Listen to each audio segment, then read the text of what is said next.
Opo, anytime po, anywhere, haharap po ako kahit po kanino. Hindi ko po nga alam. Napaaga masyado ngayon dahil po sa 5 eleksyon na napara dito sa Pangasinan. Tuwing eleksyon po, makaso po ako eh. Nakaso na po ako lahat sa 5 eleksyon. Graft, mayroon po illegal mining, mayroon po plunder, mayroon po economic sabotage, mayroon po murder. Ito lang nga po pinakahuli. Ito, napaaga naman masyado ngayon. Drugs po ang kwan. Sa drugs pa po kaya napakalungkot po namin ng buong pamilya ko dahil po in all my life as a soldier, as a policeman, as a congressman, as a governor, ito po ang number 1 nilabanan ko. Kaya po lahat ng daming eleksyon dito, pumasok po ko sa politika, nakalabang ko po rito, malaking tao sa Pangasinan. Ito po hindi na-issue sa akin, sumalat sa poll. Kaya ito po yung nangyayari dyan sa National Bilibid Prison, nagulat po kami lahat. Dahil po, nadama yung pangalan ko para malaman po ninyo ng mga bayan po natin. Isa po ako sa main author ng Republic Act 9165, Act of 2002. At saka po, nung official po ako, para malaman po ng buong kababayan natin, na 2 po ang posisyong hawak po ng Middle 80s. Metro Discom Commander po ako sa Angeles. At saka po, Regional Director po ako ng NARCOM. Hindi pinalis sa akin ang posisyon na yan dahil may resakit po. Po sa Central Luzon, mga nakakilala sa akin, doon na po na sila mag-imbestiga kung sino po ako. Saka dito po sa Pangasinan, huwag na po ako imbestigahin sana dahil sasagot ko, hindi nila po lang mali. Pumunta po sila rito, mag-imbestiga doon natin. Dito na po mag-imbestiga. Kung pakilan niya sa Bucor, dyan po sa Bucor, minsan lang po ako napunta riyan. Nung congressman po ako noong 2002, yata noon, mga 13-14. Si Congressman Alusos, dyan lang po ako napunta riyan. Si Secretary de Lima po, minsan ko lang po siya nakita. Saka yung Dayan na yan, si Rory Dayan na yan, dito po sa Batista, Pangasinan. Nagkataong nanganak kabigyan ng kasal ni Secretary de Lima. Yun ang first, ang nakita ko po siya. At hindi ko pwedeng makasama po si Secretary de Lima dahil po sa makasong sinabi ko sa inyo, duwa po lang sa DOJ yan. Siya po napupusikyon sa akin. Ano na yun, may kaso po kami naiwan pa dyan. Pinagtatanggol po namin. Siya po nagdemanda sa amin. Administrator ko po yung Secretary, si Baraan na yan. Administrator ko po yan. Administrator ko po dati. Si Rafi Baraan. Opo. Dati po, nung gobernador po ako. Yan ni Tuti. Pero tatayo ko po rito, buong karangalan ko, buong ano ko, wala pong kasalanan yan, wala pong alam sa druga yan, si Rafi Baraan. Minsan ko lang po nakita yan, naging commander po rito yan, nakita ko isang okasyon dito. Dahil po mula noong 2012, dahil po sa politika dito sa Pangasinan, ang mga gobernador po, nung gobernador po ako, wala po akong hawak naman naging provincial director dito mula nung nakarang administrasyon ni Pinoy. Saka ni Marrojas po ang sekretary. Sila po ang nagdemanda sa akin dyan. Nagpahirap sa akin at si Senator Dilema po ang nagpupusikip ba. Ay si Bukayo, na minsan ko lang po nakita nung commander dito. Sa isang okasyon lang po, hindi po nagpunta sa akin mag-report siya. Board member po namin yan. Board member po namin yan. Sinabi rin niya ako pinakamayabang pa. Hindi pa ko yan niwalang kasabihin po yan ni Raul Sison. Ginawa po ng salitayan tao na yan. Palagay ko lang po. Sila po ako dyan, 2 eleksyon na po nito nakaraan dyan. Mga nakalabang ko yan si Braganza. Lumabas na po yan. Lumabas na po yan noong dito sa Pangasinan.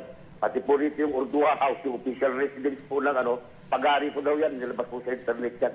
Ang malalaki rito, nilagay po sa internet po yan, makikita po ninyo. Sinasabing pag-ari po yan mga yan. Ang ngayon po, wala naman sila po napatunayan. Hindi po totoo yan. Ano man po ang pag-ari ko sa buhay, pamilya namin, pinagsirapan po. Salamat ako, binigyan ko pagkataon makapagsalita. At hindi ko po kahapon kay Speaker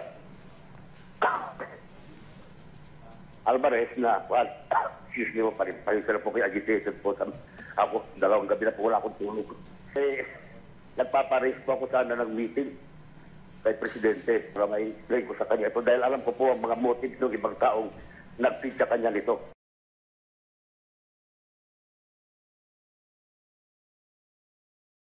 yun po, hinihingi ko kasi yung mga pinagtatawagan ko para lang po makaharap po sila. Kaya kahit na po si General Bato, kahit sino po sa kanila na ipagkatiwalaan.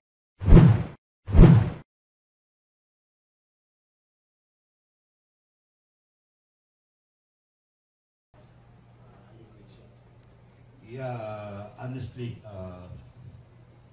alam naman niyo, karamihan nyo rito, lahat dito alam kung anong hirap na dinadanas po tuwing mga eleksyon. 5 eleksyon ang dinaanan ko na. Lahat na ng kaso ay pinatong na sa akin, except itong drugs. Ngayon lang lumabas po ito.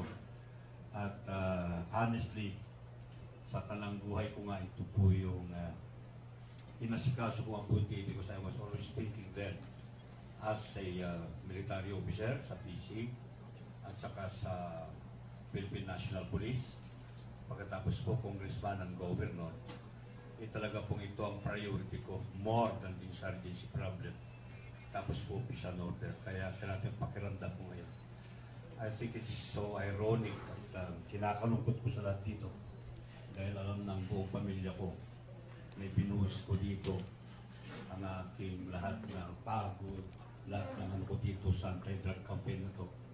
At alam ko kanina nung pagtawag ko sa kanila, nag-iiyakan lahat, pati mga lalaki na may edad na naiiyak sa awa sa akin yata o sa awa na rin sa pamilya ko. So, Jing, kung tatanungin mo, tao lang naman ako, tao din lang kami ng pamilya ko. Grabe na.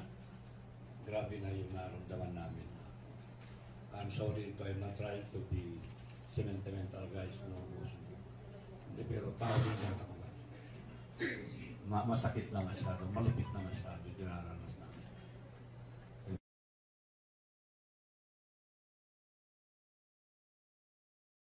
Sir, being the author of comprehensive drug law, ay maabsuelto po kayo dito ho sa akusasyon sa inyo? No, hindi. Ang gusto pa lang namin malaman, para malaman ninyo lahat, no? Nung ako ay Methodist commander on the mid-80s sa Angeles Methodist, ako rin po ang commander ng NARCOM ng buong Central Luzon. Ako lang po sa buong Pilipinas hanggang. Ganun po ang tiwala sa ang liderato ng PNP sa akin, headed by General Montaño, na siya rin nanggaling sa NARCOM dati. At hinawa ko yung dalawang posisyon na yun dahil very successful mga campaign namin dyan sa Central Luzon. Matandaan po ninyo noong mid-80s, nandiyan pa po yung Clark Air Base sa Pampanga at nandiyan pa rin po yung Subic doon sa Pali. At noong 1988, para malaman po lahat dito, isa po ako sa ilang graduate lang ng Overseas Command Course doon po sa Drug Enforcement Agency doon po sa Amerika. Recommended po ako ng mga agent po ng DEA sa Pilipinas, NISRA doon sa Navy, intelligence nila, at saka OSI, yung pong intelligence ng Air Force dahil po sa trabaho po sa drugs, anti-drugs. Kaya nga po napakasakit sa akin na ito po umabot na ikapit ako dito sa Muntinlupa. Dadagdag ko rin dito na yung National Bilibid Prisons, minsan ko lang po nakita yun sa tanang buhay ko. Mga 12 to 13 years ago, nung congressman ako, at dinalaw namin yung kapwa ko congressman doon na si Congressman Maluscos. Kasama ko po rito yung dalawang congressman. Kasama ko si Congressman Pulo po na pumunta doon, na masyal dahil kapartito po namin. Dito po naman dito kay Senator De Lima at saka itong si Mr. Dayan, Ronnie Dayan. Minsan ko lang pong nakita rin sila sa tanang buhay. Mga 3 to 4 years ago, nanganak po ako ng binyag o kasal. Diyan po sa Basista, principal sponsor po ako, principal sponsor din itong si Secretary De Lima din. No? At doon ko nagtaka kung bakit siyang secretary makarating doon sa Basista. Yung pala, nung nakita ko, nagmano siya kay doon sa tatay ni Ronnie Dayan, kaya doon ko naintindihan, may special relations. Yung dala-dahil kamag-anak yata, hindi ko na matandaan kung kapatid niya o ano, kaya iba ang kumuha sa akin magninong doon.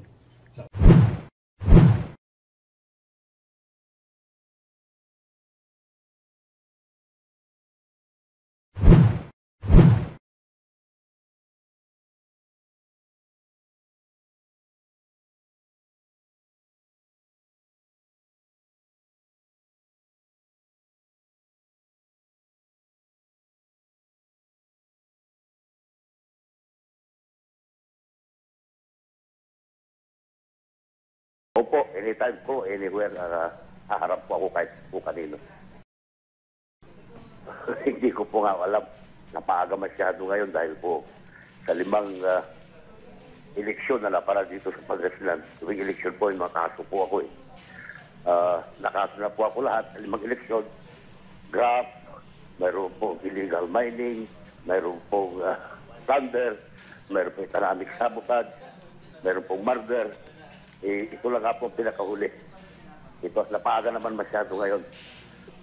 Drugs po ang sa drugs pa po, kaya napakalungkot po namin ng buong pamilya ko dahil po in all my life as a soldier, as a policeman, as a congressman, saka as a governor, ito po ang number 1 nilabanan ko.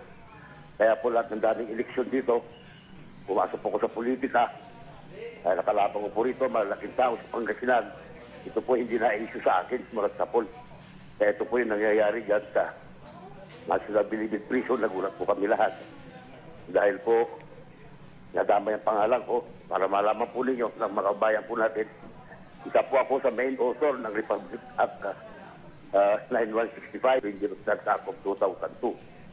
At saka po, nung official po ako, para malaman po ng buong kababayan natin, na 2 po ang posisyong hawak po nung Masakit na masyado, malupit na masyado, dinaranas namin.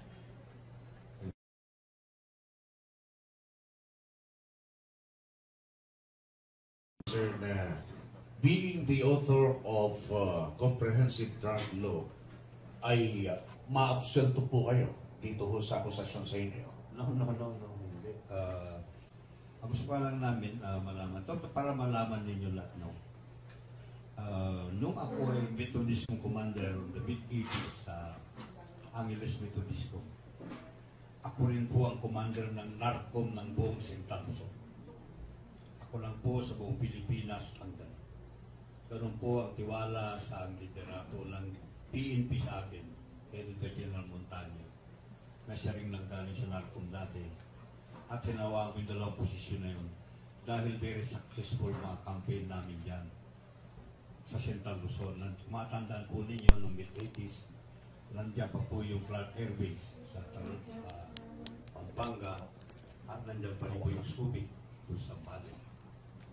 At noong 1988, para malaman po lahat dito, isa po ako sa ilang graduate lang ng Overseas Command Course doon po sa Drug Enforcement Agency doon po sa Amerika. Recommended po ako ng mga agent po ng DEA sa Pilipinas, NISRA, doon sa Navy, intelligence nila, at saka OSI, yung pong intelligence ng Air Force dahil po sa trabaho po sa drugs, anti-drugs. Kaya nga po napakasakit sa akin, ito po umabot na ikapit. tawagan po para lang po makarap po sila. Kaya kahit na po si General Pato, kahit sino po sa kanila na ipagkatiwalaan.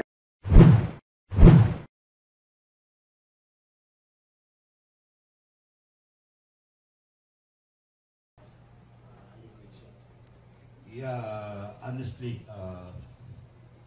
ano naman nyo, karamihan nyo rito, lahat dito alam kung anong hirap na dinadanas po tuwing mga eleksyon. 5 eleksyon na dinaanan ko na. Lahat na ng kaso ay pinatong na sa akin, except itong drugs. Ngayon lang lumabas po ito. At honestly, sa tanang buhay ko nga, ito po yung inasikaso ko ang buti because I was always thinking then as a military officer sa PC at saka sa Philippine National Police.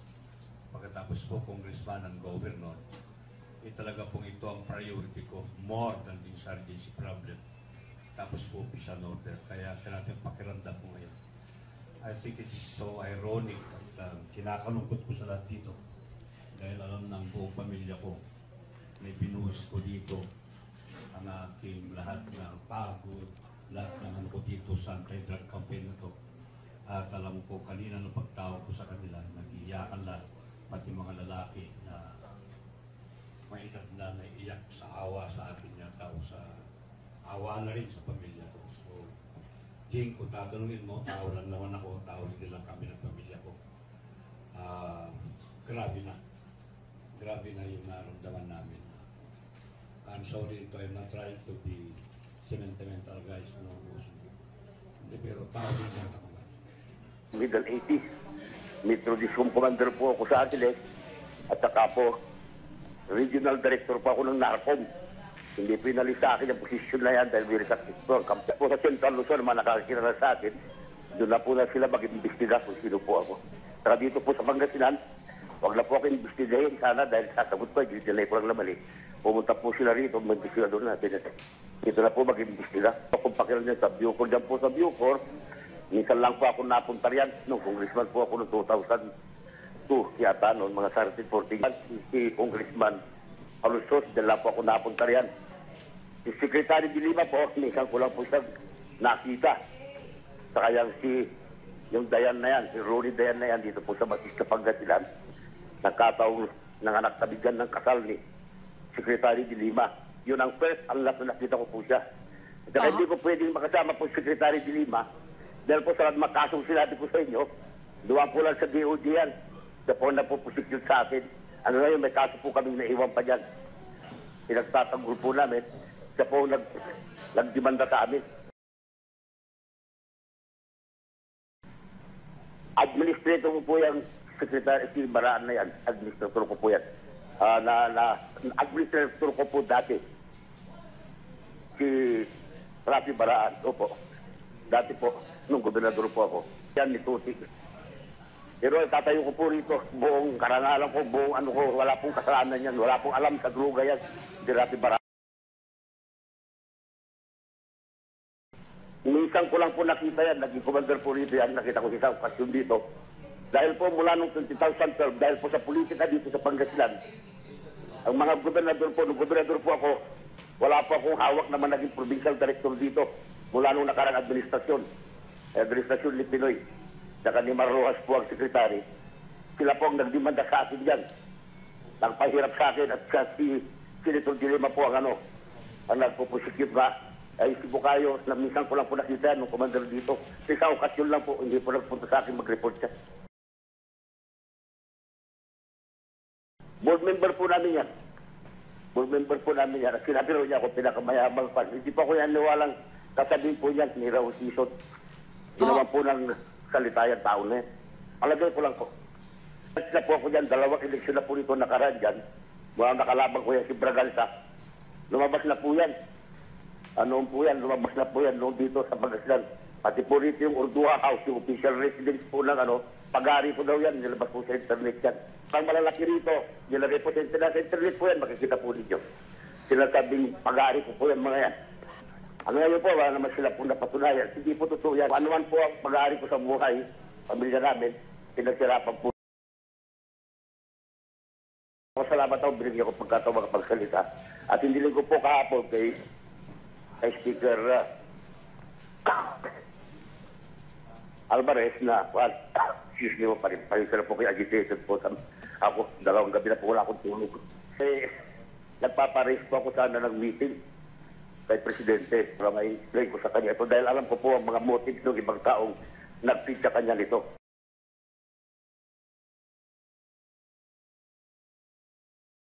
Time po, yun po, hinihingi po kasi yung mga pinagkataon.